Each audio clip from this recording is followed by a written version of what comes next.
हम जो टॉपिक पढ़ रहे थे वो पढ़ रहे थे फिजिकल डिवीजन ऑफ राजस्थान, यानी हम किसके बारे में बात कर रहे थे, राजस्थान का कौन सा प्रदेश के बारे में बात कर रहे थे, भौतिक प्रदेश के बारे में ना। और राजस्थान के भौतिक प्रदेश के अंदर हमने लगभग 4 भागों में बांटा था और उनमें से हमने कितने पार्ट कंप्लीट कर लिए थे, लगभग हमने 2 पार्ट कंप्लीट कर लिए ना। एक तो हमने कौन सा पढ़ लिया है, एक तो हमने पश्चिमी मरुस्थलीय प्रदेश पढ़ लिया था और एक हमने कौन सा पढ़ लिया है, अरावली पढ़ लिया था। और एक अब हमारा जो टॉपिक चल रहा था उसका नाम क्या था भाई, उसका जो नाम था वो था पूर्वी मैदानी भाग।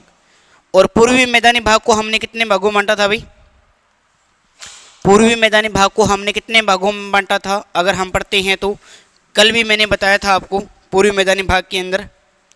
जैसे अपने बात करते हैं पूर्वी मैदानी भाग, पूर्वी मैदानी भाग, और पूर्वी मैदानी भाग के अंदर हम बात करते हैं तो इसको मुख्य रूप से कितने भागों में बांटा गया था भाई, इसको हमने कितने भागों में मुख्य रूप से अगर हम बात करते हैं तो कितने भागों में बांटा था, 3 भागों में। और 3 भाग कौन कौन से थे हमारे पास में, पहला जो भाग आ जाता है, क्या हुआ क्या हुआ, अच्छा टॉपिक का नाम मैंने बता दिया ना, भौतिक प्रदेश चल रहा है और उसके अंदर हम पूर्वी मैदानी भाग पढ़ रहे हैं, है ना, ज़्यादा नहीं पढ़ा हमने, थोड़ा बहुत पढ़ा है ना। अब हम बात करते हैं इसको 3 भागों में बांटा गया है, तो पहले भाग का नाम क्या आ जाएगा यहाँ पर, या मैं बोल सकता हूँ बाणगंगा का बेसिन, या तो बोल दो बाणगंगा का बेसिन, या आप बोल सकते हो इसे क्या बोल सकते हो, बनास। और दूसरा जो हमारा बिंदु रहने वाला है वो क्या रहने वाला है, वो हम पढ़ेंगे यहाँ पर चंबल बेसिन के बारे में, हम पढ़ेंगे चंबल बेसिन के बारे में।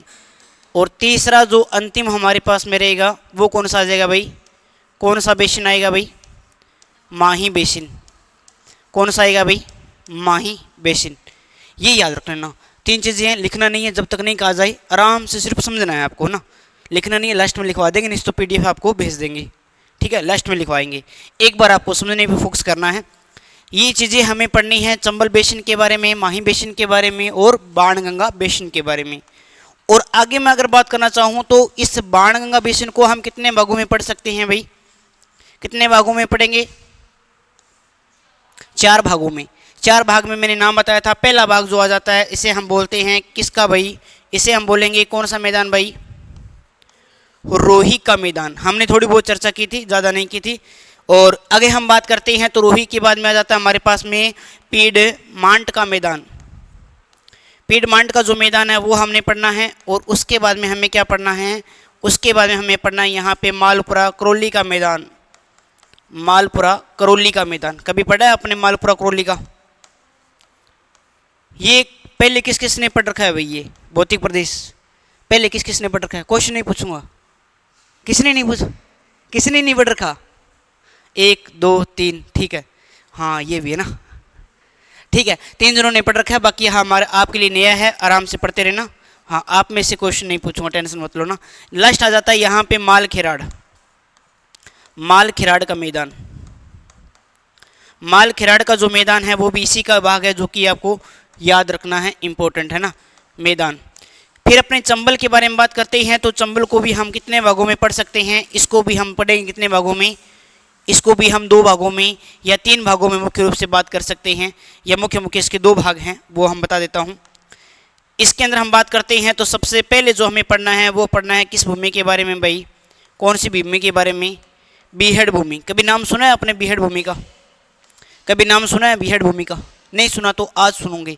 फिर अपने पढ़ेंगे बीहड़ भूमि आ गया, बीहड़ भूमि के बारे में हम बात करते हैं तो डांग क्षेत्र के बारे में, डांग क्षेत्र के बारे में भी सुना होगा आपने, नहीं सुना तो आज सुन लेंगे।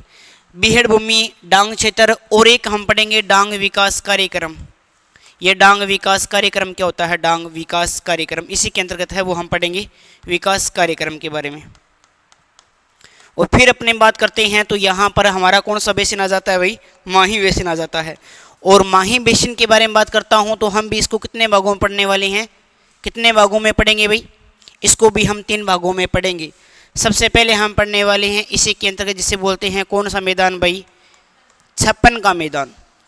एक हम पढ़ेंगे 56 का मैदान, एक हम पढ़ेंगे वागड़ क्षेत्र के बारे में, एक हम क्या पढ़ेंगे, वागड़ क्षेत्र के बारे में हम पढ़ेंगे। और तीसरा पढ़ेंगे कांठल प्रदेश के बारे में, कांठल प्रदेश के बारे में, या कांठल का जो मैदान है ये हमारे लिए वेरी वेरी इंपॉर्टेंट है, ये हमें चर्चा करनी है ना, ये हमें चर्चा करनी है। बातें मत करो, आप इधर होके बैठ जाओ थोड़ा सा ना, आप इधर होके बैठ जाओ, आप इधर होके बैठ जाओ थोड़ा सा, और हो जाओ, और हो जाओ थोड़ा सा, इधर हो जाओ, है ना। बातें मत करो, आराम से पढ़ते रहो ना। तो ये 56 का मैदान है, और ये है हमारे पास में वागड़ क्षेत्र है, ये हमारे पास में कांठल का मैदान है। इन सभी को हमें पढ़ना है पूर्वी मैदानी भाग के अंदर। बेसिक स्ट्रक्चर मैं इसके बारे में आपको बता चुका हूँ पिछली क्लास के अंदर, और अगर आपने नहीं देखी है पिछली क्लास तो आप देख लेना ना, आपके पास आपको मिल जाएगी, पिछली क्लास से भी मिल जाएगी।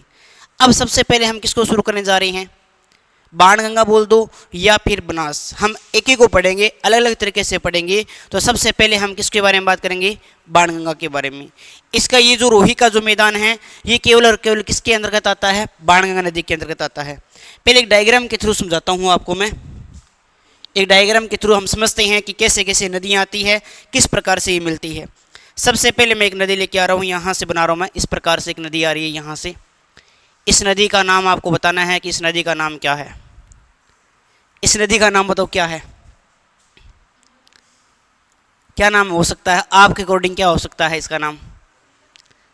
अच्छा, चंबल नदी हो सकती है, चलो कोई बात नहीं, बताया है वही बहुत बड़ी बात है ना आपने। इसको बंद कर देता हूँ ताकि इसको हम कलरफुल करेंगे पूरा पूरा ना।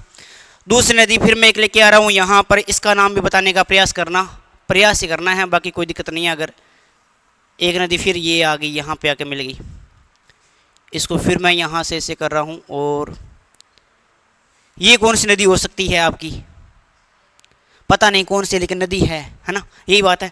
चलो बढ़िया बात, एक नदी और लेकर आ रहा हूँ मैं यहाँ से,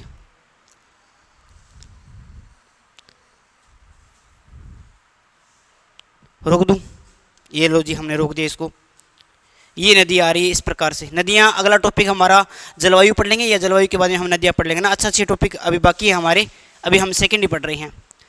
अब देखो इसके अंदर हम बात करते हैं, तो देखो भाई एक नदी फिर मैं लेके आ रहा हूँ। अभी आपको सिर्फ नदियों के नाम सोचने हैं, ये नदी कौन सी है।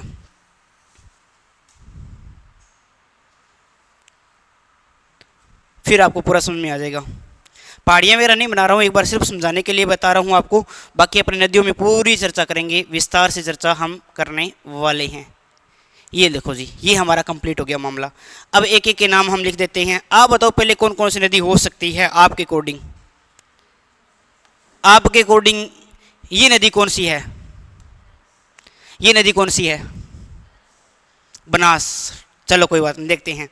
फिर आपके अकॉर्डिंग ये नदी कौन सी है, बाणगंगा। बहुत बढ़िया, एक बहुत ही शानदार आंसर आया है। और आपके अकॉर्डिंग ये नदी कौन सी हो सकती है, माही।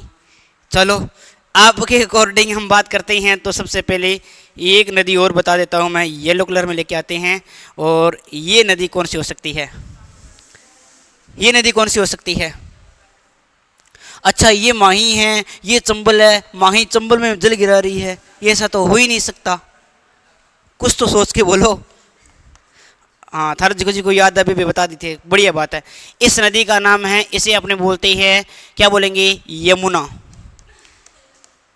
इस नदी का नाम क्या है भी, आपने प्रयास किया वो बहुत बड़ी बात है ना, किसी ने तो प्रयास ही नहीं किया, आप प्रयास किया वो बहुत अच्छी बात है। तो ये है यमुना नदी, यमुना है। इसकी अगर हम बात करते हैं तो ये हमारे पास में नदी कौन सी आ जाती है, बाण है। देखो हाँ, एक नदी सही बताई है, बाणगंगा नदी। आपको पता होगा कि पहले जो बाणगंगा नदी है वो क्या करती थी, अपना जल, पहला जो अपने बाणगंगा नदी है वो अपना जल कहाँ गिराती थी भाई, यमुना नदी के अंदर गिराती थी। लेकिन वर्तमान के अंदर इसका जो पानी है वो कम हो गया, इसलिए ये भरतपुर के अंदर जाकर लुप्त हो जाती है। तो इसलिए इस नदी को रुंडित नदी के नाम से भी जानते हैं। और ऐसे बोलते हैं कि इस नदी को अर्जुन ने, है ना, अर्जुन ने अपना धनुष है वो क्या है कि किसी पेड़ पे उन्होंने रख दिया था, और धनुष से बोल के गए थे कि जब भी मैं आपको यूज करूंगा तो उससे पहले मैं आपको मतलब आपको पवित्र स्नान से मतलब जो जल होगा उसमें डुबोऊंगा, उसके बाद में मैं आपको यूज करूंगा मैं आपका ना। तो उससे ऐसे बोलते हैं कि जब वो धनुष का यूज करने के लिए जाता है ना, तो वहाँ पर आसपास में कोई नदी नहीं थी, तो धनुष को उतार के उसके बाद वो तीर चलाते हैं, तीर चलाते हैं तो वहाँ से नदी निकल जाती है, और उसका नाम में क्या पड़ गया भाई, बाणगंगा। बाण से निकली थी इसलिए नाम में क्या हो गया, बाणगंगा। और अर्जुन ने चलाया था वो बाण, इसलिए इसे क्या बोलते हैं, अर्जुन की गंगा बोलते हैं। ये भी आपको ध्यान रखना, ताला नदी के नाम से भी जाना जाता है, वो हम चर्चा आगे करेंगे। इस नदी के बारे में आप जानते हो क्या, हाँ, अब आप सीख गए हो, अब आप होशियार हो गए और अब आपको पता चल गया कि ये कौन सी नदी है, बनास नदी। और इस नदी के बारे में, ये है चंबल नदी। अब हमें तो सिर्फ मैदान पढ़ना है, हमें तो सिर्फ मैदान पढ़ना है। मैदान में कौन सा पढ़ना है, बाणगंगा और बनास का मैदान, हम सबसे पहले वही चर्चा कर रहे हैं। तो ये हमारे पास में नदियाँ बन चुकी है। अब मैदान के बारे में बात करते हैं कि हमारे पास में कौन कौन से मैदान हैं। सबसे पहला जो मैदान है इसे हम बोलते हैं यहाँ पर, जिसका नाम क्या हो जाएगा, रोही का मैदान। अब इसका नाम क्या हो जाएगा, रोही का मैदान। अगर पेपर वाला प्रश्न में पूछ रहा है कि बताओ रोही का मैदान किस किस के बीच के अंदर है, बता दोगे क्या, किस किस के बीच में है भाई, बाणगंगा और यमुना नदी के बीच में है। ठीक बात है। यमुना नदी बड़ी नदी है या छोटी नदी है, इनके अकॉर्डिंग अगर हम देखें तो बड़ी है। और नदियां हैं वो अपने साथ में क्या लेकर आती है, अवसाद लेकर आती है ना, अवसाद लेकर आती है। और अवसाद के जमा होने से जालोड़ मृदा बनती है और जालोड़ मृदा सबसे उपजाऊ मृदा है।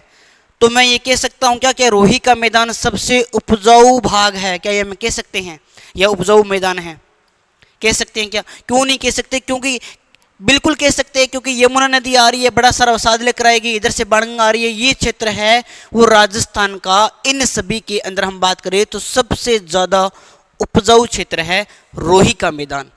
अब देखो, एक बार प्रश्न आया था पेपर के अंदर, क्या आता है वो, उसने पूछा था बताओ कि मालपुरा करौली का मैदान, मालपुरा जो करौली का जो मैदान है वो कहाँ पे है, मालपुरा करौली का मैदान कहाँ पे है। इसी प्रश्न को घुमाते हुए एक बार फिर पूछ लिया उन्होंने ये पूछा कि बनास नदी के पूर्व के अंदर, बनास नदी के पूर्वी भाग में कौन सा मैदान पड़ता है। दो प्रकार से प्रश्न पूछा गया था।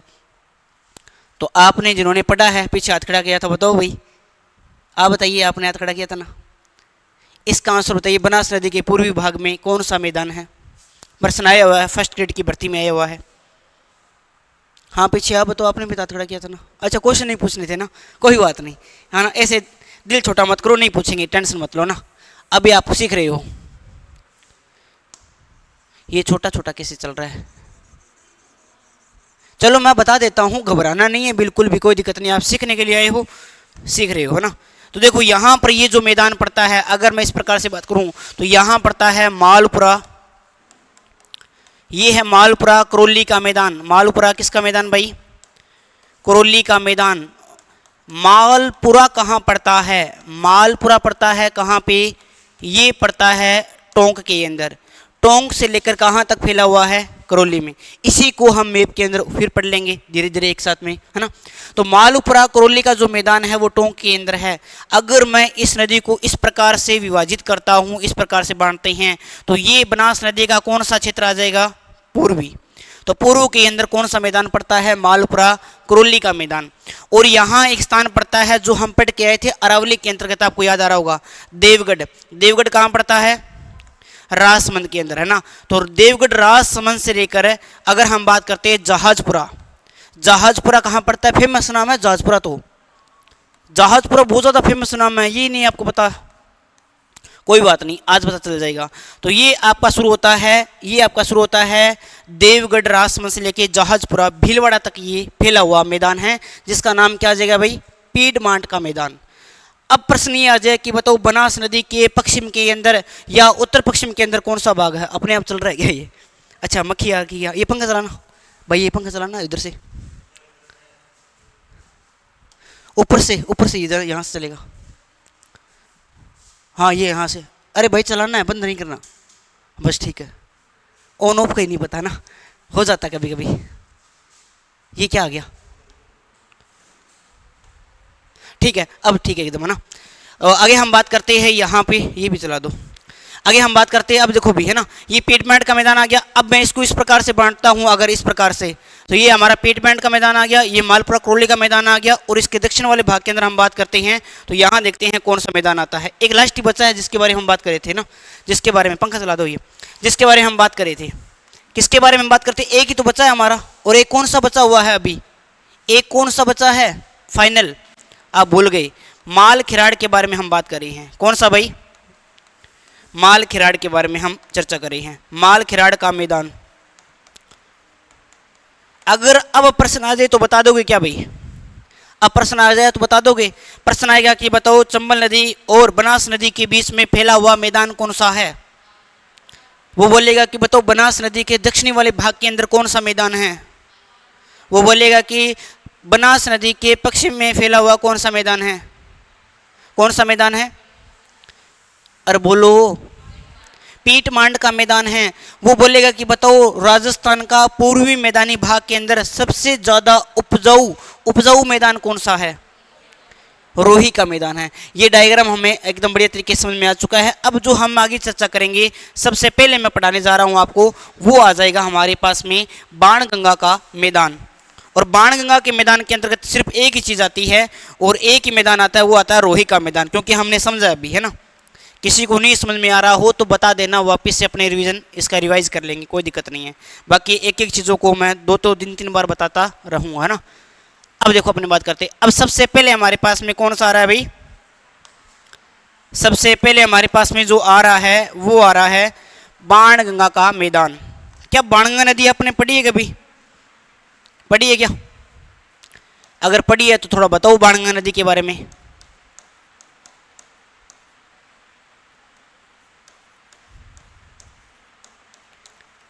सबसे पहली बात तो मैं एक ही चीज लिखूंगा यहाँ पर, इसका हमें पता होना चाहिए विस्तार। तो बस जल्दी से बताओ इसका विस्तार कहाँ से लेकर कहाँ तक है। 2 नंबर जो चीज है वो हम पढ़ेंगे यहाँ पर कि बाणगंगा नदी के मैदान के अंदर कौन कौन सी, यानी इसकी विशेषता क्या है, इसकी विशेषता देख लो। और 3 नंबर पे अगर हम बात करें तो याद रखना इसके अंदर कौन कौन सा मैदान आता है, वो मैदान के बारे में हम चर्चा करेंगे। इसके अंदर कौन कौन सा मैदान आता है, एक ही तो मैदान आता है जिसके बारे में हमें चर्चा करनी है, वो आपको पता है कौन सा भी? रोही का। हाँ भाई बताओ कहाँ कहाँ इसका विस्तार है बाणगंगा नदी का? क्या ये बाणगंगा नदी कहाँ से निकलती है? कोटपुतली बहरोड से निकलती है। ये कहाँ से निकलती है? कोटपुतली बहरोड से निकलती है। तो इसका विस्तार कोटपुतली बहरोड में होगा। जयपुर में बिल्कुल जाती है तो ये जयपुर में भी इसका विस्तार होगा। दौसा में जाती है, बिल्कुल दौसा में इसका विस्तार होगा। प्लस भरतपुर जाती है, लुप्त हो जाती है तो इसका भरतपुर के अंदर भी विस्तार होगा। चीज़ें जुड़ी हुई है एक दूसरे से, धीरे धीरे याद करना, याद रह जाएगा। विशेषता ये है कि क्या होगी भाई इसकी विशेषता के बारे में बात करते हैं तो यह है बाणगंगा वह उसकी सहायक नदियों के द्वारा निर्मित क्षेत्र है। उसकी सहायक नदियों के द्वारा निर्मित क्षेत्र है।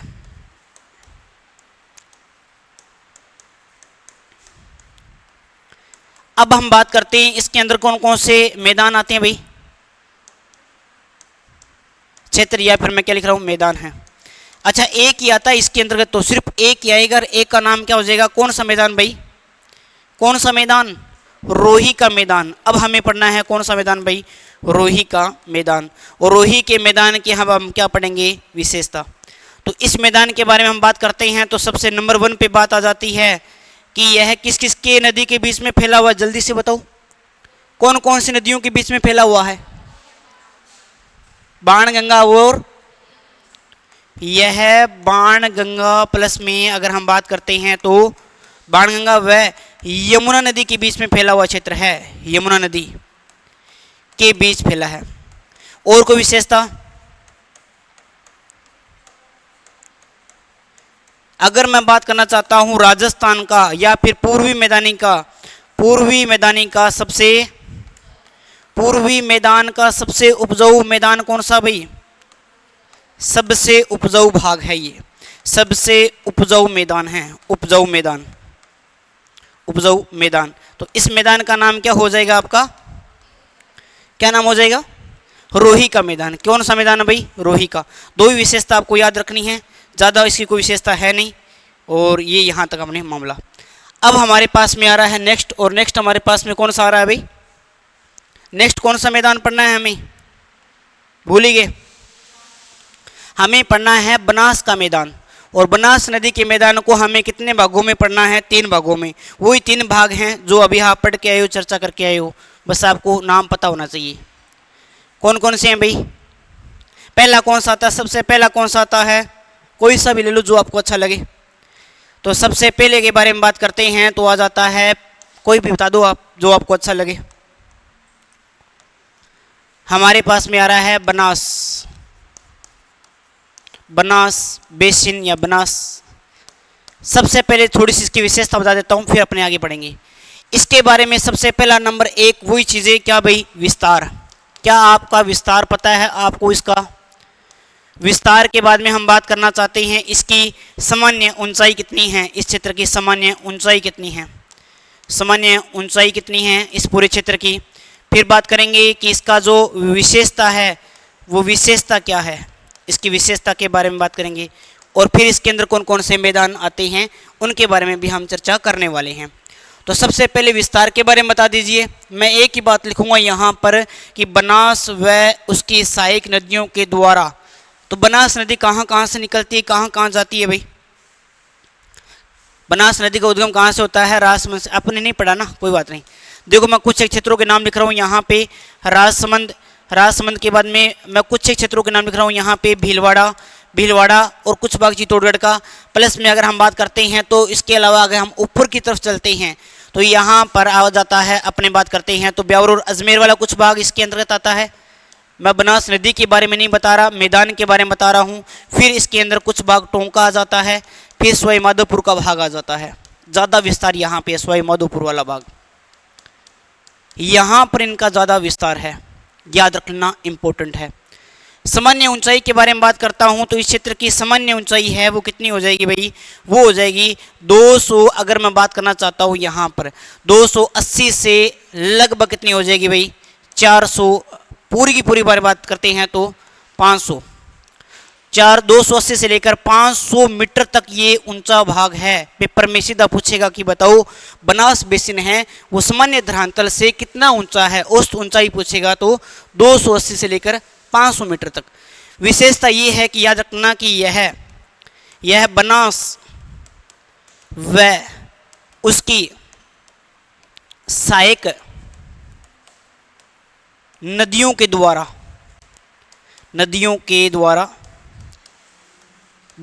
निर्मित, सहायक नदियों के द्वारा निर्मित समतल व कटा फटा पठार है। कटा फटा मैदान है, पठार तो हम नहीं कह सकते, मैदान है, मैदान है। पहली बात तो ये याद रखना। दूसरी विशेषता के बारे में, दूसरी अगर हम बात करते हैं, पहले हमने पढ़ ली है यहाँ पे, दूसरी के बारे में बात करते हैं तो याद रख लेना इस बनास के मैदान के पश्चिमी भाग के अंदर कितने सेमी वर्षा रेखा है जो इसको अलग करती है, यानी पश्चिमी बनास नदी के पश्चिम भाग के अंदर कितनी सेमी वर्षा रेखा होती है यहाँ पर। इस प्रकार का अगर प्रश्न आता है तो क्या बताओगे भाई? बताओ भाई। बहुत बढ़िया। पश्चिमी, या हम कह सकते हैं यहाँ पे बनास, आप तो होशियार हो है ना, पश्चिमी बनास, क्योंकि अगर आपने अरावली को ढंग से पढ़ा है तो ये चीज़ें आसान हो जाएगी। बनास नदी के पश्चिम भाग में प्रश्न ऐसे ही आएगा, आरपीसी ऐसे प्रश्न पूछेगी कि बनास नदी के पश्चिमी भाग में 50 सेमी वर्षा रेखा है, 50 सेमी वर्षा रेखा है, वर्षा रेखा है। और यह वही वर्षा रेखा है जो राजस्थान को कितने भागों में डिवाइड करती है भाई? कितने भागों में बांटने का प्रयास काम करती है? कितने भागों में बांटती है? 2 भागों में बांटने का काम करती है। याद रखना, अगर 50 सेमी नहीं आता है पेपर में, मान लो 50 सेमी नहीं दे तो आपको कितना करना होगा? 40 सेमी, क्योंकि नई NCERT के अंदर 40 सेमी दे रखा है। अगर 50 नहीं मिले तो दोनों एक साथ कभी नहीं देगा, विवाद का क्वेश्चन बन जाएगा, क्योंकि पुरानी में अलग है, नई में अलग है। बनास नदी के पश्चिम भाग में 50 सेमी वर्षा रेखा है और यह बनास और उसके सहायक नदियों के द्वारा निर्मित क्षेत्र समतल भी है और कटा फटा भी मैदान है। वो बोलेगा कि बताओ बनास बेसिन है, स्टेटमेंट ए कथन, यह इसकी सहायक नदियों के द्वारा निर्मित समतल और कटा फटा पठार है। इसके बनास नदी के पश्चिम भाग में 50 सेमी वर्षा रेखा गुजरती है। अब कारण पूछेगा, बताओ कि दोनों सही है, कथन भी सही है या कारण भी सही है। इस प्रकार का प्रश्न पेपर में आएगा तो ये पूरा पढ़ना हमें पड़ेगा, या ऊंचाई के संदर्भ में पूछ लेगा। अब बात करते हैं कि इसके कितने मैदानों के अंदर बांटा गया है। मैदान, इसके कितने मैदान हैं भाई? कितने मैदान आ जाएंगे? कल को सीधा पूछे कि बता दो आप कि मालपुरा करौली का मैदान किसका भाग है? किसका भाग हो जाएगा?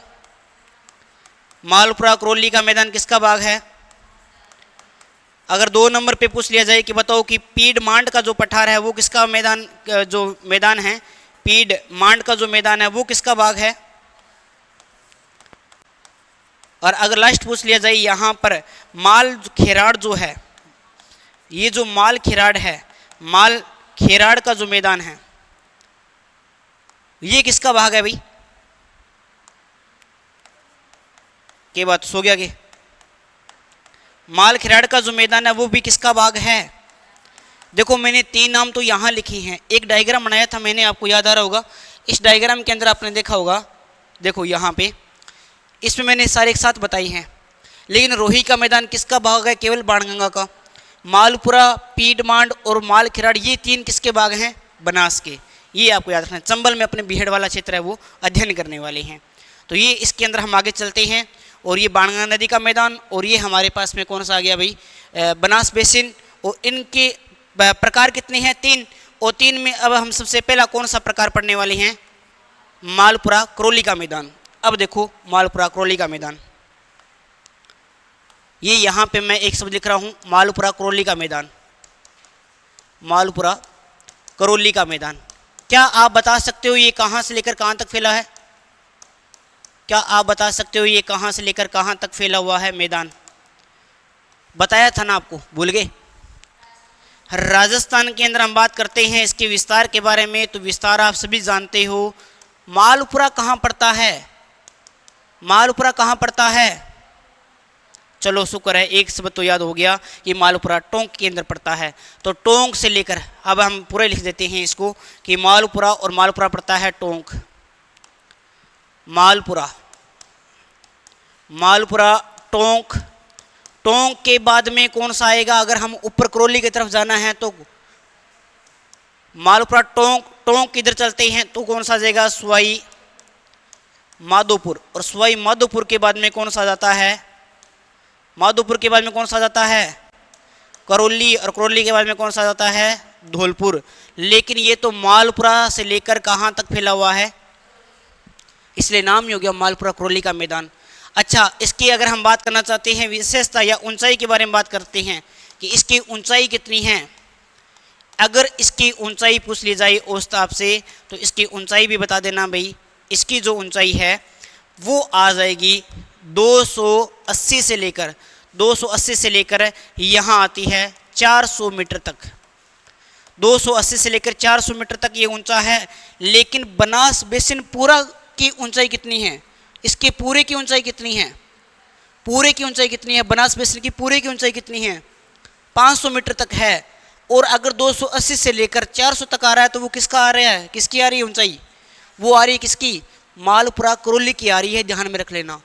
ऊंचाई के बाद में विशेषता, एक विशेषता है जो मैं लिखा देता हूँ, बाकी डायग्राम देख के आपको पता चल ही गया होगा।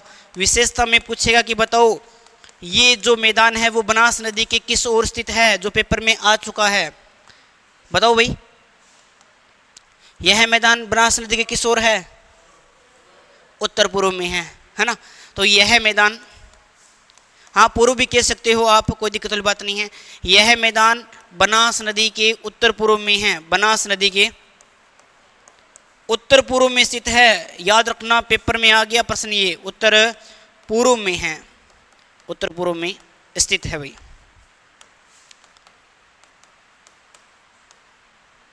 बनास नदी के उत्तर पूर्व में स्थित है ना, में स्थित है। ये लो जी, ये मैदान भी हमारा कंप्लीट। नेक्स्ट मैदान कौन सा है? नेक्स्ट कौन सा पढ़ना पसंद करोगे बताओ भाई, वही पढ़ा देते हैं। आपको याद नहीं, भूल गए ना। चलो वही बात नहीं, मैं बता देता हूँ। अब जो हम चर्चा करने जा रहे हैं वो मैदान हमारे पास में आ जाएगा, कौन सा भाई? पीडमांड का मैदान। ये और बता देता हूँ आपको मैं, और उसके बाद हमारा एक ही बचेगा, फिर हम कुछ नया पढ़ने वाले हैं। चलो सुनो पीडमांड के मैदान के बारे में। ये हमारे पास में आ गया पीडमांड का मैदान। क्या इस मैदान के बारे में आप जानते हो? क्या इस मैदान के विस्तार के बारे में आप जानते हो क्या? हाँ या ना? बता दो फिर इसका विस्तार का ना। चलो बढ़िया बात है ना। हाँ तो हाँ, नहीं तो ना तो ना। अगर हम इसके विस्तार के बारे में बताते हैं तो क्या आप इसका विस्तार जानते हो? मैंने एक क्षेत्र बताया था, याद कर लो, जहाँ से दक्षिणी अरावली शुरू होती है। अगर मैं बात करूँ देवगढ़, देवगढ़ देवगढ़ कहाँ पड़ता है? देवगढ़ देवगढ़ पड़ता है जी राजसमंद के अंदर। देवगढ़ राजसमंद से मैं बोलता हूँ यहाँ पर कौन सा भाई? जहाजपुरा। और जहाजपुरा कहाँ पे है? जहाजपुरा तो जी अभी बताया था आपको, पड़ता है भीलवाड़ा के अंदर। ये सबसे इम्पोर्टेंट है। सीधा का सीधा प्रश्न पूछेगा कि बताओ देवगढ़ राजसमंद से जहाजपुरा भीलवाड़ा के मध्य फैले हुए मैदान का नाम क्या है? पीडमांड का मैदान है। किसका भाग है? बनास का। कोई विशेषता नहीं है इसकी। ये हाँ, अगर विशेषता जानना चाहते हो तो बता देना, बनास नदी के किस ओर पड़ता है ये? विशेषता में आप बता देना कि बनास नदी के किस भाग की ओर है भैया? बनास नदी के किस ओर है? तो बनास नदी के, या तो पेपर में देगा वो क्या देगा? उत्तर। उत्तर नहीं देगा तो वो क्या देगा? या तो देगा उत्तर, उत्तर नहीं देगा तो वो देगा उत्तर और पश्चिम। उत्तर और क्या देगा भाई? सर ये तो समझ में नहीं आ रहा, उत्तर पश्चिम कैसे हो गया? ये देखो डायग्राम थोड़ा सा, ये डायग्राम देखो आप इसको, कहाँ गया? यहीं पे था ना। अगर मैं यहाँ से लेता हूँ इस प्रकार से, इसको इस प्रकार से डिवाइड करता हूँ यहाँ पे इस प्रकार से, क्योंकि ये मिड पॉइंट यही हो गया। और अगर मैं इस प्रकार से डिवाइड करता हूँ तो या तो वो देगा कौन सा भाई? ये रहा पीडमांड का मैदान। या तो देगा पश्चिम, पश्चिम नहीं देगा तो उत्तर पश्चिम, क्योंकि इस प्रकार से ये यहाँ तक पूरा पूरा फैला हुआ है, ना कि पूरा पश्चिम के अंदर है।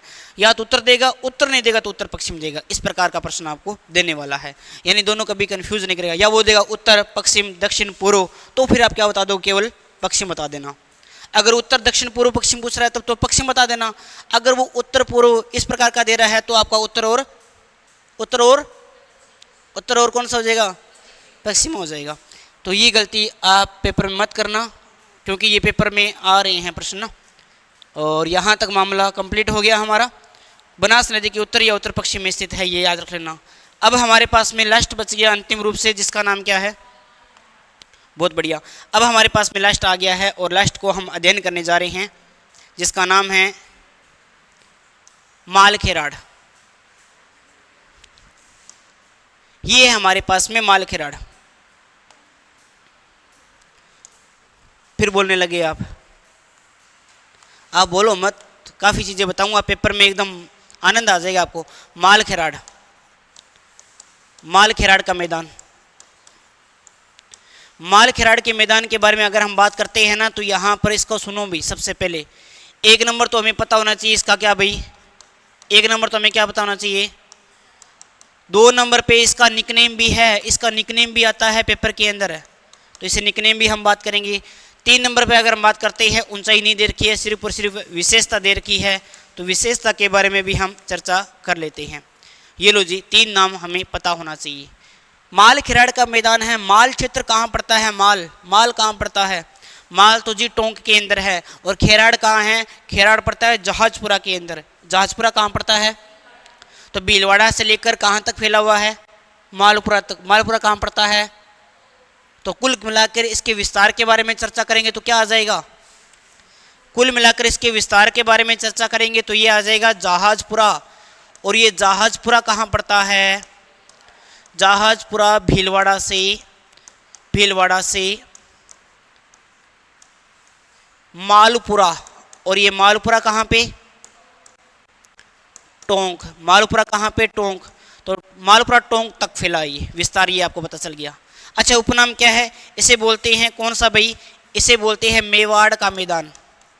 इसे क्या बोलते हैं? मेवाड़ का मैदान बोलते हैं। इसे मेवाड़ का मैदान भी बोलते हैं। याद रखना, वेरी वेरी इंपॉर्टेंट है। प्रश्न वाला पूछेगा कि बताओ मेवाड़ का मैदान किसको बोलते हैं? तो मालखेराड़ का मैदान ही है, वो मेवाड़ का मैदान भी कहलाता है, याद रख लेना। अगर मैं बात करूं तो यह है बनास नदी के तो दक्षिण में, और चंबल नदी के किस ओर है? चंबल नदी के किस ओर है? हाँ पीछे आप बताओ, चंबल नदी के किस ओर है? आपसे पूछ रहा हूँ, लास्ट बता दो भाई, आ रहा है नहीं आ रहा? आप बताओ। उत्तर में। देखो आपने डायग्राम देखा फिर भी नहीं पहचान कर रहे हो आप। आपने डायग्राम नहीं देखा क्या? ये डायग्राम किस लिए बनाया? ताकि आप फ्यूज ना हो जो प्रश्न कैसे भी आई। अब मैं इसको यहाँ से इस प्रकार से अगर मैं इसको काट रहा हूँ तो बनास का दक्षिण हो जाएगा और चंबल का कौन सा हो जाएगा, उत्तर हो जाएगा। तो ये इस प्रकार से आप प्रश्न को कर सकते हो, इसलिए ये डायग्राम बनाया था, बाकी ताकि समझ में आ जाए भी कल को कैसे प्रश्न दे समझ में आ जाए कहानी। तो आगे हम चलते हैं, हमारे पास में अंतिम आ रहा है। तो इसकी विशेषता क्या रहेगी, किस किस के बीच में फैला हुआ है, ये किस किस के बीच में फैला हुआ है।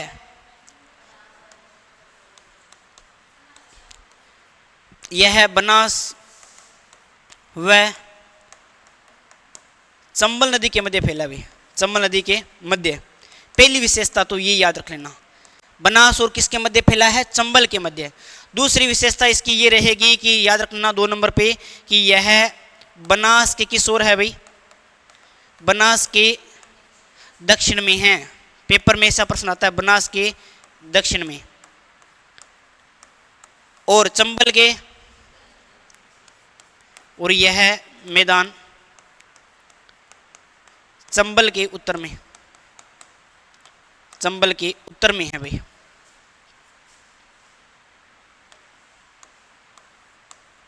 ये लो जी, ये हमारा कंप्लीट हो गया। तो हमने अभी एक कंप्लीट नहीं किया है, हमने 2 पढ़ लिए एक साथ में। एक तो कौन सा पढ़ा हमने, बाणगंगा बेसिन, और एक हमने कौन सा पढ़ लिया, बनास बेसिन। अब हमारा सेकंड कौन सा आ रहा है,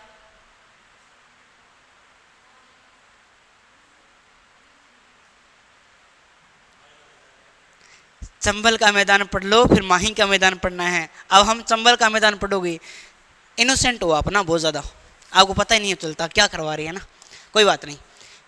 आगे हम बात करते हैं, तो अब हम जो पढ़ने जा रहे हैं उनका बारे में हम चर्चा करते हैं। तो अब हमारे पास में आ रहा है चंबल का मैदान। चंबल के मैदान में मैंने 2 चीज़ें नहीं 3 चीज़ें बताई थी। एक तो बीहड़ भूमि, एक अपनी बात करते हैं डांग क्षेत्र, और एक मैंने बताया था डांग विकास कार्यक्रम। 3 चीज़ें बताऊंगा एक साथ में, ध्यान से पूरा फोकस यहाँ रखना। डायग्राम बना के बता दूंगा और फोटो भी दिखा देंगे आपको, और ये इसमें से प्रश्न आने वाली काफ़ी संभावना है।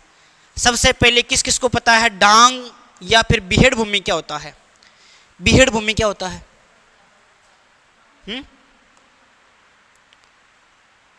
बीहड़ भूमि के बारे में कौन किस किस को पता है? हाँ बताइए। उबड़ खाबड़, उबड़ खाबड़ वाली भूमि। अच्छा, और कोई इधर बॉयज में? पीछे डिपार्टमेंट, पिछला डिपार्टमेंट नहीं बताना, अगला डिपार्टमेंट आप तो नहीं हो, है ना, कोई बात नहीं। अब सुन लो उत्खात भूमि के बारे में, आज के बाद में कभी नहीं भूलोगे, ऐसी चीज़ें आप पढ़ के नहीं सीख के जाना। अब हम बात करते हैं चंबल, चंबल का मैदान। बड़ा अच्छा मैदान है, प्रश्न आने की पूरी पूरी संभावना है चंबल के मैदान में से।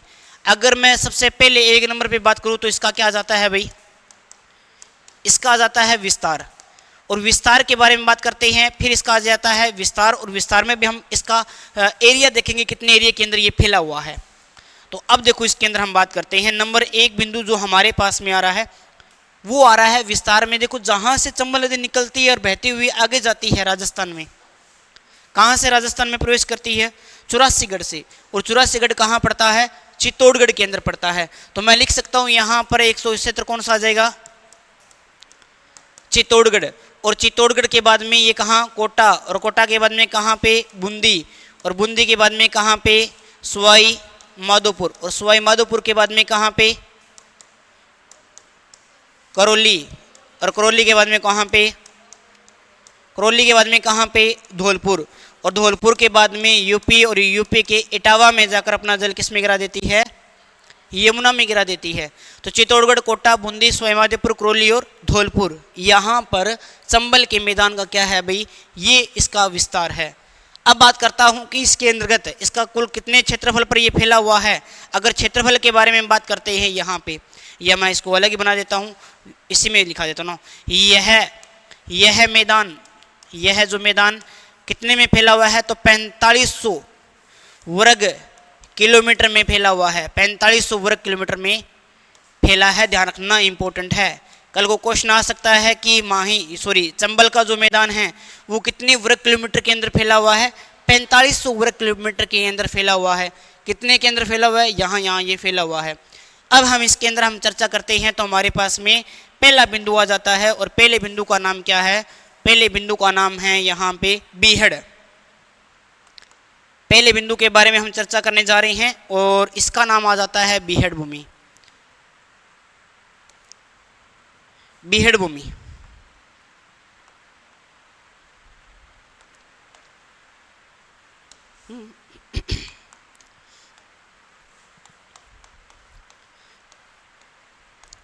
बीहड़ भूमि क्या होती है पूरा का पूरा समझते हैं।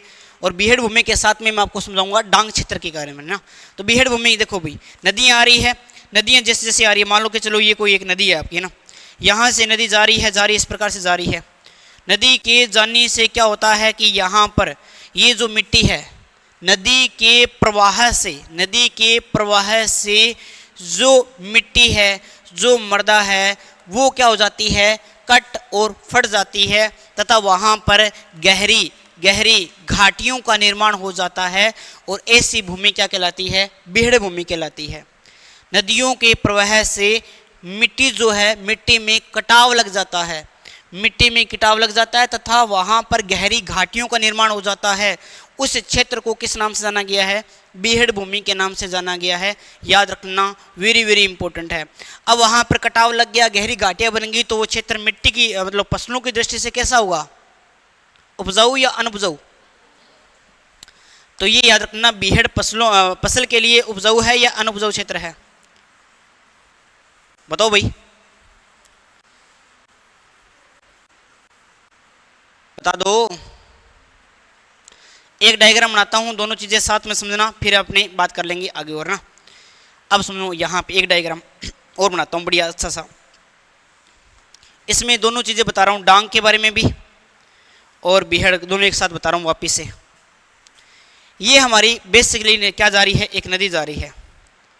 ये हमारे पास में एक बेसिकली क्या है भाई, एक है, ये हमारे पास में एक नदी है। और नदी का नाम आप जानते हो क्या, कौन सी नदी है ये, अब सुनते जाना ध्यान से। अब हम बात करते हैं चंबल नदी के बारे में। और चंबल नदी को हम कुछ कैसे बनाएं अपने, चंबल नदी को नीली बना देते हैं भाई, नीली है पानी तो नीला ही बना देते हैं। ये लो जी, ये हमारे पास में कौन सी नदी आ गई, चंबल।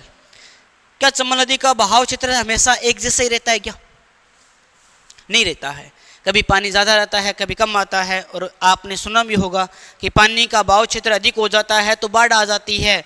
और आपने बाढ़ के लिए जानते हैं किस नदी को जानते हैं, कोसी नदी को जानते हैं। बिहार का क्या बोलते हैं, शोक बोलते हैं कोसी नदी को। अब देखो, अब इसमें जैसे जैसे पानी अधिक आएगा तो पानी अधिक आने की वजह से क्या होगा कि इसका बहाव बढ़ेगा और ये क्या करेगा, पानी कभी ऊपर जाएगा कभी नीचे आएगा, पानी कभी ऊपर जाएगा कभी नीचे आएगा, फिर पानी ऊपर जाएगा कभी नीचे आएगा। इस प्रकार से आकृति पूरा समझना विस्तार से, बढ़िया चीज़ है एकदम फर्स्ट क्लास तरीके से। अच्छा, आपने कभी बारिश के बाद में घर से बाहर निकले हो क्या, कभी बारिश के बाद में कभी घर से बाहर निकले हो,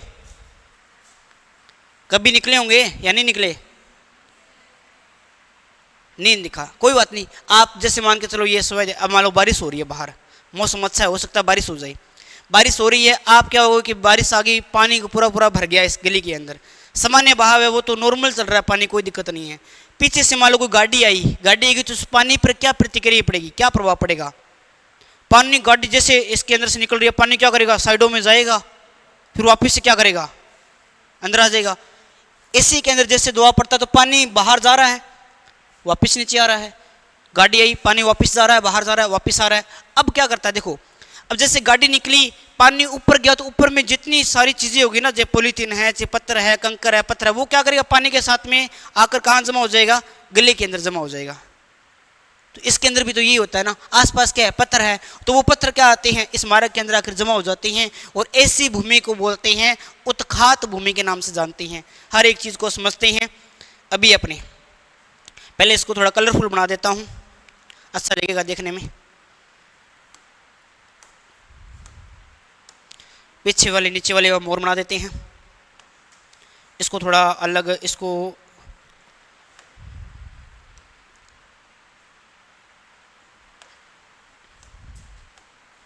ये लो जी, ये हमारे पास में बन गया। ये क्या बन गया, जो भी बना है अच्छा बना है, ठीक है ना। अब सुनो क्या होता है, अब जैसे जैसे पानी ऊपर जाएगा, पानी ऊपर जाएगा तो यहाँ पर मिट्टी है वो क्या हो जाएगी भी, मिट्टी के अंदर नमी आएगी, नमी आएगी तो यहाँ पर क्या हो जाएंगे, यहाँ पर यहाँ पर क्या होंगे, घने जंगल विकसित हो जाते हैं। 3-4 चीज़ें हैं, एक साथ इकट्ठा बता रहा हूँ, समझने का प्रयास करना, मैं फिर कह रहा हूँ।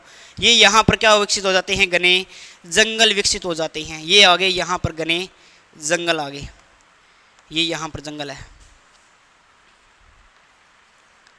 पूरा का पूरा समझा रहा हूँ, बीहड़ भूमि के बारे में भी, डांग के बारे में भी, और एक उत्खात भूमि भी बोलते हैं। ये यहाँ पर यह क्या है, पेड़ पौधे, ये यहाँ पर पेड़ पौधे हैं।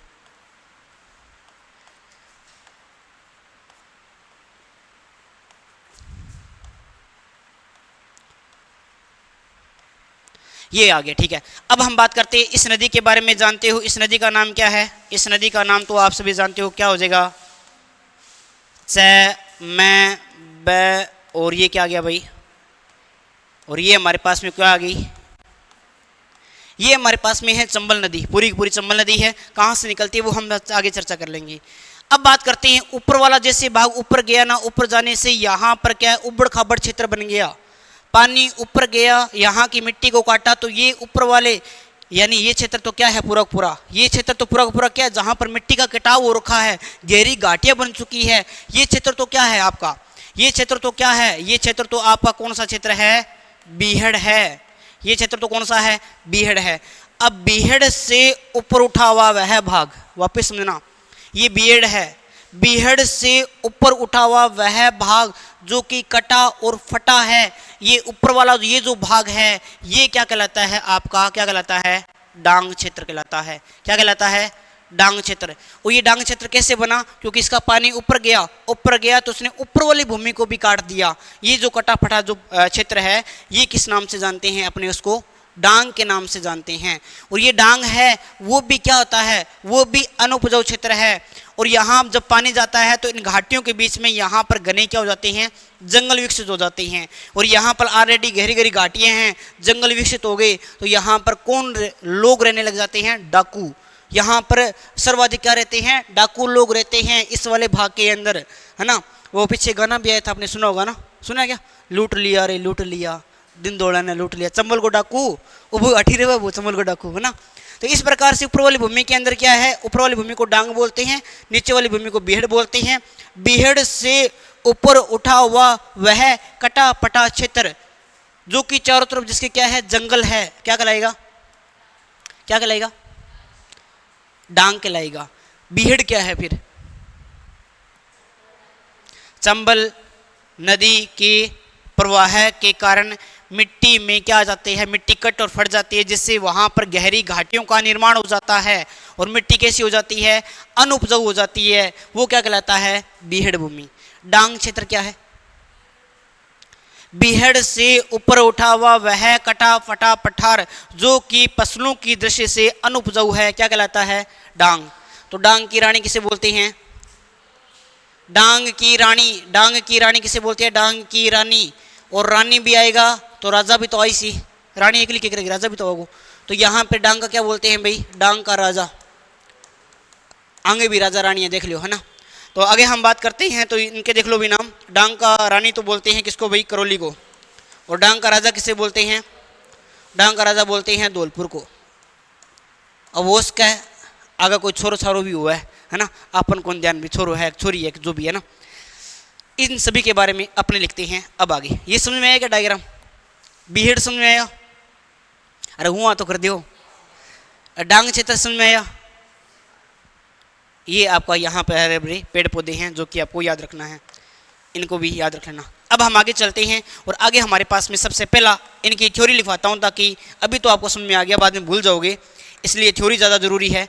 हम सबसे पहले लिखेंगे बीहड़ की, फिर लिखेंगे डांग की, फिर लिखेंगे उत्खात भूमि। अच्छा, ये जो पत्थर जमा होते हैं ना, देखो थोड़ी सी चीज़ और बता देता हूँ इसके अंदर ना, 1 मिनट बता देता हूँ, अभी काफ़ी चीज़ें हैं उसके अंदर। अब सुनो, ये जो हमारे पास में ये जो डायग्राम बनाया मैंने ना, इसके अंदर क्या होता है, जैसे पानी ऊपर गया, ऊपर जाने के बाद में यहाँ पर क्या करता है, कंकर पत्थर भी तो जमा कर देता है। तो भी कंकर पत्थर छोटे छोटे वो क्या आ जाते हैं, इस वाले भाग के अंदर आ जाते हैं यहाँ पर। और इन छोटे छोटे कंकर पत्थरों के कारण जो ये जो भूमि बनी है, इन भूमि को बोलते हैं उत्खात भूमि। क्या बोलते हैं भाई, ऐसी भूमि को हम क्या बोलते हैं, उत्खात, उत्खात भूमि बोलते हैं। उत्खात भूमि कंकर पत्थर से निर्मित भूमि होती है, जहां पर बड़े बड़े क्या होते हैं, कंकर पत्थर होते हैं। और ये भी फसलों की दृष्टि से कैसी हो जाएगी, उपजाऊ या अनउपजाऊ? पत्थर है, पत्थर में खेती होती है क्या, है ना, कॉमन सेंस की बात है, वैसे याद रख लोगे। अब देखो हमने काफ़ी चीज़ें पढ़ी है और इनके बारे में हम चर्चा करते हैं। ये पूरा ही नहीं जा रहा क्या? नहीं जा रहा तो ठीक है भाई, यहीं पढ़ रहे हैं। सबसे पहले हम पढ़ेंगे किसके बारे में भाई, बीहड़ भूमि के बारे में।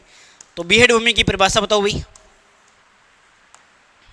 हाँ बस बिल्कुल सही बताइए आपने, है ना।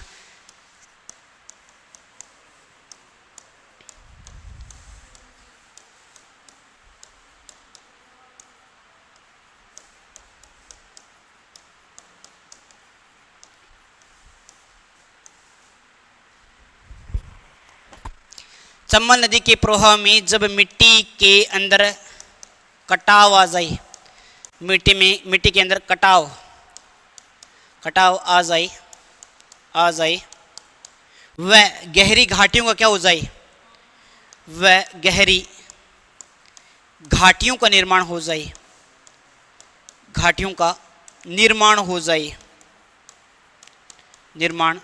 जाए, तो इसे क्या बोलते हैं, बीहड़। अच्छा कैसा बाग है, उबड़ खाबड़ है या नहीं है? उबड़ खाबड़ बाग है। कैसा बाग है? उबड़ खाबड़ बाग। इसी के अंतर्गत हम कुछ ही चीजें और पढ़ते हैं यहाँ पे। यह उबड़ खाबड़ भाग है। इसे उत्खात भूमि के नाम से भी जाना गया है। वो यह सेम है, उत्खात भूमि के नाम से जाना गया है। बाकी उत्खात का मतलब होता है पथरीला जो एरिया ना, पत्थर के जमा होने से, इसे उत्खात भूमि के नाम से जानते हैं। पथरीला जो भाग है वही है। और अगर हम बात करते हैं आगे, याद रख लेना, अब याद रखना बीहड़ का विस्तार, इसका सर्वाधिक विस्तार, इसका जो सर्वाधिक जो विस्तार है, सर्वाधिक विस्तार कहाँ कहाँ है, इस बीहड़ का सर्वाधिक विस्तार कहाँ पे है, जल्दी से बता दो। हैं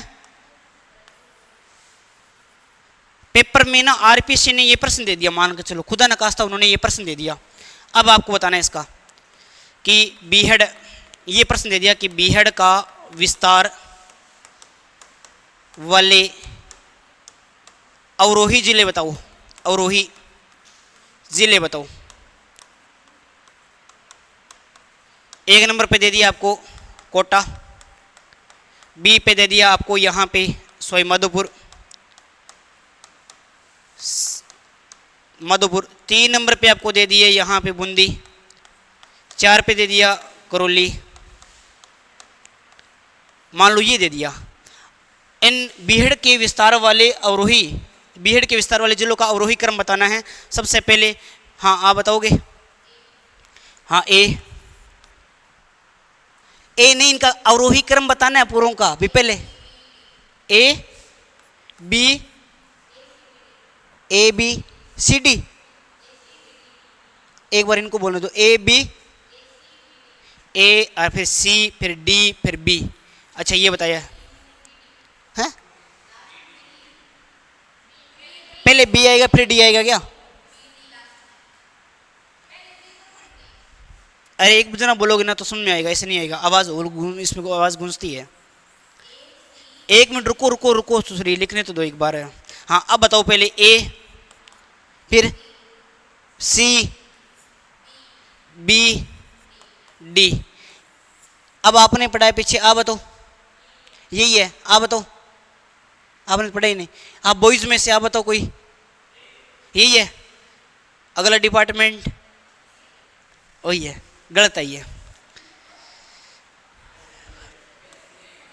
ये क्रम मैंने सही लिखा है, ये क्रम मैंने सही लिखा है, मतलब सही लिख रहे तो थार गोचा करना आदत है, अपना शुरू की आदत है। ये क्रम मैंने एकदम सही लिखा है। नहीं जी, बीहड़ भूमि के बारे में बात कर रहा हूं मैं डांग क्षेत्र के बारे में बात नहीं कर रहा। बीहड़ भूमि,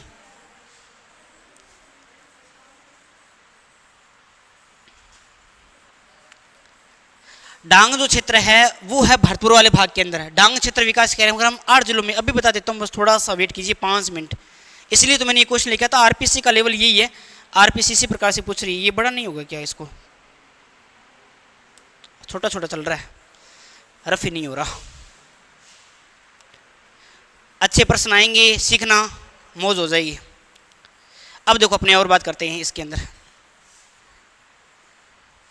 लो जी, ये हो गया कंप्लीट मामला। अब देखो विस्तार के अंदर हम बात करते हैं। सर्वाधिक विस्तार कहाँ पे है? नंबर 1 पे। नंबर 1 पे आ जाता है इसके अंदर कौन सा भाई? कोटा। नंबर 2 पे आ जाता है इसके अंदर, नंबर 2 पे है सवाई माधोपुर। सवाई माधोपुर 2 नंबर पे इसका विस्तार सवाई माधोपुर के अंदर। और 3 नंबर पे अगर हम बात करते हैं तो आ जाता है बूंदी। 3 नंबर पे बूंदी। और 4 पे अगर हम बात करते हैं तो आ जाता है करौली। और लास्ट हमारा आ जाता है करौली के बाद में 5 पे आ जाता है हमारा धौलपुर। कौन सा आ जाता है भाई? करौली के बाद में सवाई माधोपुर, फिर धौलपुर।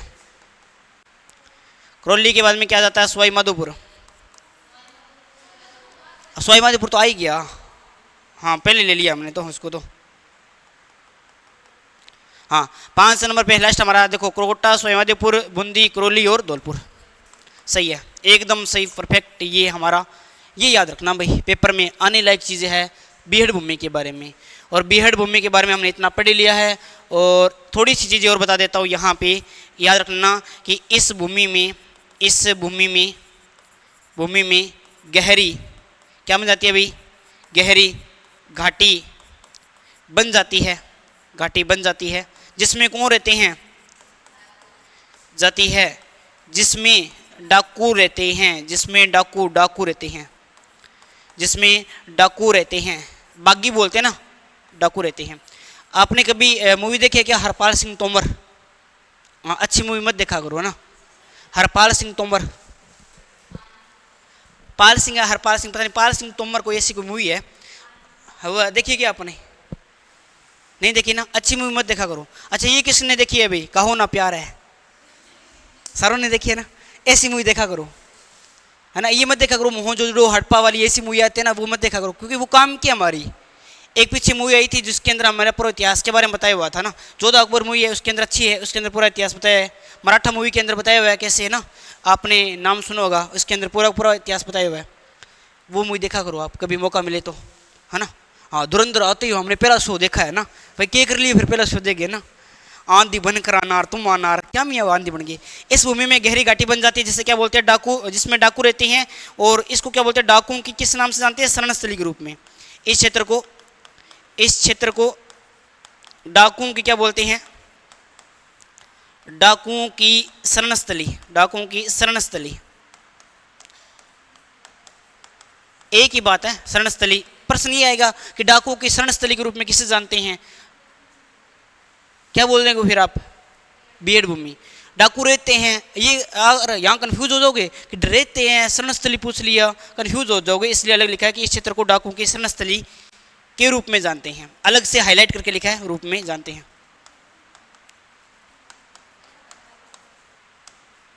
अब देखो भाई, डाकुओं की शरणस्थली होगी, गहरी घाटी होगी, ठीक है। बीहड़ भूमि के बारे में हमारे पास में कौन सी भूमि आ गई भाई? डांग क्षेत्र।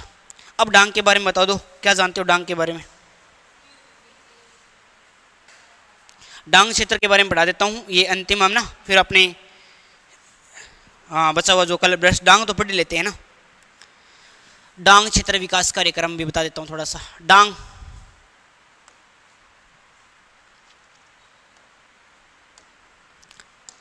बताओ, डांग क्षेत्र क्या है?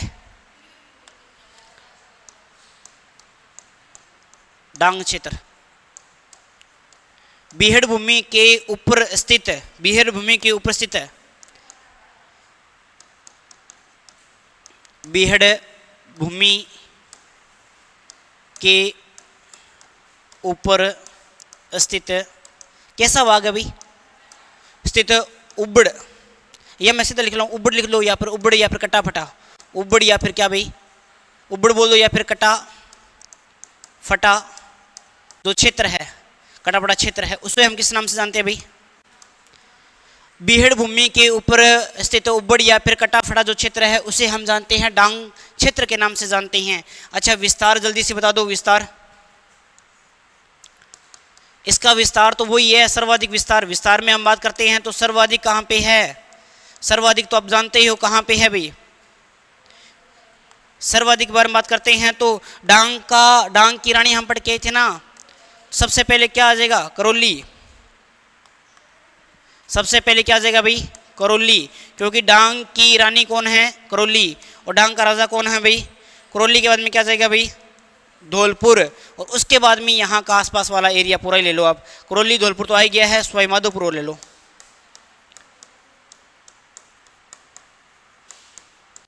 करौली धौलपुर है ना, सवाई माधोपुर करौली धौलपुर, ये वाला जो एरिया ना, इसको यहाँ पे अपने बेहड़ भूमि का विस्तार डांग क्षेत्र का ज़्यादा विस्तार है। अभी विस्तार भी हो गया, डांग क्षेत्र भी हमें पता चल गया है। अब हमारे पास में अंतिम रूप से आ रहा है डांग विकास कार्यक्रम। बता दो भाई क्या है डांग विकास कार्यक्रम? क्या जल्दी बताओ। हाँ बिल्कुल सही बताया आपने, यही है ना। अभी बता के गए हूं या नहीं बताया आपको? कोई बात नहीं, मैं बता देता हूँ, घबराना नहीं है, पहली बार पढ़ रही हो। डांग विकास कार्यक्रम, डांग विकास कार्यक्रम, ये जो कार्यक्रम है इसके बारे में हम बात करते हैं। ये जो कार्यक्रम है डांग क्षेत्र को बचाने के लिए, उद्देश्य बताता हूँ। पहले आपको बताता है यहाँ पर इसका विस्तार या फिर क्या आ जाएंगे? सबसे पहले आ जाएंगे जिले। इसमें कितने जिले हैं? जिलों की संख्या, इसमें जिलों की संख्या कितनी है वो हम बात करेंगे। जिलों की संख्या के बाद में हम बात करेंगे कि इसके अंदर इसकी शुरुआत है, इसकी यहाँ पर 1 नंबर बिंदु के हम बात करेंगे शुरुआत कब होती है, इसकी शुरुआत कब होती है वो हम बात करेंगे। और जिलों की संख्या कितनी है वो हम बात करेंगे। और इसका उद्देश्य क्या है वो हम बात करेंगे। उद्देश्य बस 3 ही चीज़ें याद रखनी है। पेपर में तो सिर्फ एक ही चीज़ आएगी, डांग विकास कार्यक्रम की शुरुआत कब हुई थी। पेपर में तो सिर्फ इतना ही आना है। तो शुरुआत कब हुई थी भाई? कब हुई थी? नहीं पता। हाँ पीछे नहीं पता। और इधर कोई बोझ में नहीं पता। ठीक है, देखो डांग में पहला अक्षर क्या दिखाई दे रहा है? अगर अक्षर के हिसाब से हम बात करें तो डांग में पहला अक्षर क्या दिखाई दे रहा है? पता ही नहीं चल रहा। डांग में पहला ये क्या है? 5 है। मैं कह रहा हूं अक्षर में 5 है। ये यही तैयारी करता रहो, दौड़ा आ जाएगा। 2005 और 2006 के अंदर क्या होती है? इसकी शुरुआत होती है। 2005 और 2006 के अंदर एक विकास कार्यक्रम चलता है जिसको क्या बोलते हैं? अपने डांग विकास कार्यक्रम चलते हैं। याद रखना इंपॉर्टेंट है। जिलों की संख्या के बारे में बात करते हैं तो जिलों की संख्या कितनी है? 8। कौन कौन सी है? तो याद रखना भरतपुर,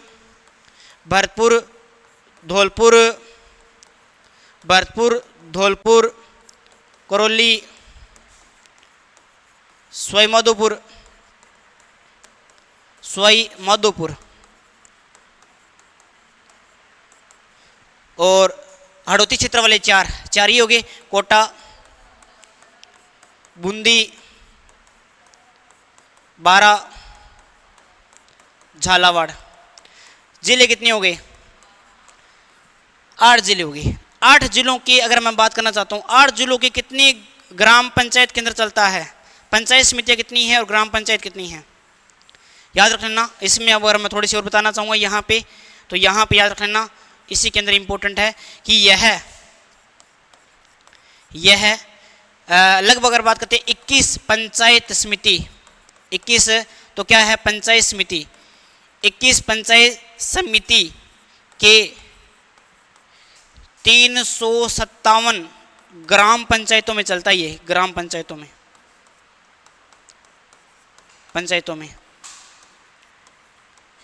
जिले कितने हैं? 8 जिले हैं। ग्राम पंचायत कितनी है? पंचायत समिति कितनी है?